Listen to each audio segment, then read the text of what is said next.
79వ స్వాతంత్ర దినోత్సవ వేడుకలను మనం జరుపుకుంటా ఉన్నాం. ముఖ్యంగా ఈ 79 సంవత్సరాల్లో భారతదేశంలో మనం నిర్దేశించుకున్నటువంటి లక్ష్యాలని చేరుకోలేకపోయాం అనేది ప్రస్తుతం జరుగుతున్నటువంటి పరిస్థితులు మనకు తెలియజేస్తూ ఉన్నాయి. ఈరోజు మనం చూస్తే భారతదేశంలో అసమానతలు విపరీతంగా పెరిగిపోతూ ఉన్నాయి.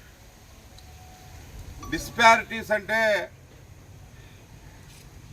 ఉదాహరణకు చెప్పుకోవాలంటే 40% సంపద 1% మనుషుల మధ్య దగ్గర ఉన్నది. భారతదేశంలో ఉన్న సంపద మొత్తం 40% సంపద 1% మనుషుల దగ్గర ఉన్నది. అదేవిధంగా 50% మంది ప్రజలు 3% తోటే జీవిస్తూ ఉన్నారు. మిగతాదంతా రకరకాలుగా ఈ దేశంలో అసమానతలకు చోటు చేసుకొని విపరీతంగా సంపన్నులుగా పేదవాళ్ళు నిరుపేదలుగా మారుతున్నటువంటి పరిస్థితి మనకు కనపడతా ఉంది. ఇక ప్రజాస్వామ్యానికి వచ్చే భారత రాజ్యాంగాన్ని గౌరవించే పరిస్థితులు కనపడట్లేదు. మరో పోరాటం చేయాల్సినటువంటి అవసరం వచ్చింది.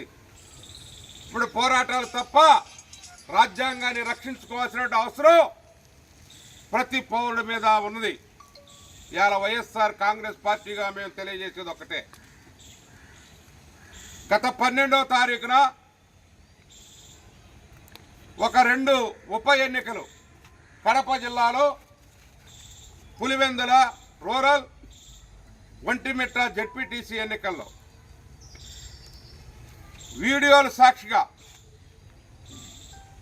అదేవిధంగా ఆఫీసర్స్ సాక్షిగా, ఎలక్షన్ కమిషన్ సాక్షిగా, పోలీసుల సాక్షిగా, ప్రజల సాక్షిగా ప్రజాస్వామ్యాన్ని కూనీ చేసే పరిస్థితి మనకు కనపడతా ఉంది.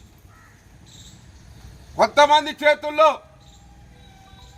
ఓటు హక్కు అనేది ప్రతి ఒక్కరి వ్యక్తిగతంగా ఫండమెంటల్ రైట్. అది దాన్ని వినియోగించుకోకుండా ఒకడు చూస్తూ ఉన్నాం, వీడియోలు చూస్తూ ఉంటే మీ ఎలక్షన్ కమిషన్ మీరు ఏదైతే స్వతంత్ర ప్రతిపత్తి కలిగిన ఎలక్షన్ కమిషన్ ఈరోజు నిర్వీర్యమై ప్రభుత్వం యొక్క చెప్పు చేతల్లో పనిచేస్తూ ఉంది.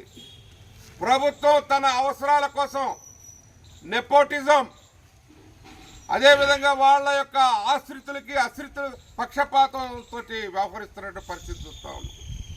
రాజ్యాంగం మీద ప్రమాణం చేస్తారు, అధికారులు వింటలేదు, అధికారులు కొంతమందికి తాబేదారులుగా పనిచేస్తున్నటువంటి సందర్భం మనం చూస్తూ ఉన్నాం. అపోజిషన్గా పులివెందుల, అదేవిధంగా ఒంటిమిట్ట బై ఎలక్షన్ని బాయ్కాట్ చేయాలి, తిరిగి ఓటింగ్ జరగాలి, సెంట్రల్ ఫోర్స్ ద్వారా ఇక్కడ విశ్వాసం కోల్పోయాం కాబట్టి సెంట్రల్ నుంచి ఫోర్స్ను తప్పించి ఎవరి ఓటు వాళ్ళు వేసుకుని భద్రత కల్పించమని చెప్పి వైఎస్ఆర్ పార్టీ డిమాండ్ చేస్తున్నాం. డిమాండ్ చేసినా పక్కన పెట్టి చెవిటి వాడి ముందు శంకు ఊదినట్టు ఒక్క మాట కూడా వినే పరిస్థితిలో ఈ ప్రభుత్వం లేదు. ఇప్పటికి 79 సంవత్సరాలు అవుతుందండి. వ్యవస్థలన్నీ కూడా నిర్వీర్యం చేస్తూ ఉన్నారు. కేంద్ర రాష్ట్ర ప్రభుత్వాలు వ్యవస్థలను గుప్పిట్లో పెట్టుకొని తమ పబ్బాలు గడుపుకుంటా ఉన్నారు. ఓట్ చోరీ జరుగుతూ ఉంది. ఈరోజు కాదు, గత ఎన్నికలు, పార్లమెంట్ ఎన్నికల్లో కూడా ఈ తిరువూరు నియోజకవర్గంలో 30,000 ఓట్లు అధికంగా ఎట్లా పడతాయండి ఓటేసిన దానికంటే? ఈ విధంగా ఇలా జరుగుతూ ఉంటే నిమ్మక నీరెత్తున్నారు. కళ్ళుండి చూడలేని గుడ్డివారుగా ఎలక్షన్ కమిషన్ ఉంది, చెవులుండి వినలేని వారిగా కోర్టులున్నాయి. న్యాయస్థానాలు కూడా వీటిలో జోక్యం చేసుకొని సరైనటువంటి భారత రాజ్యాంగానికి రక్షణ కల్పించాల్సిన బాధ్యత వచ్చింది.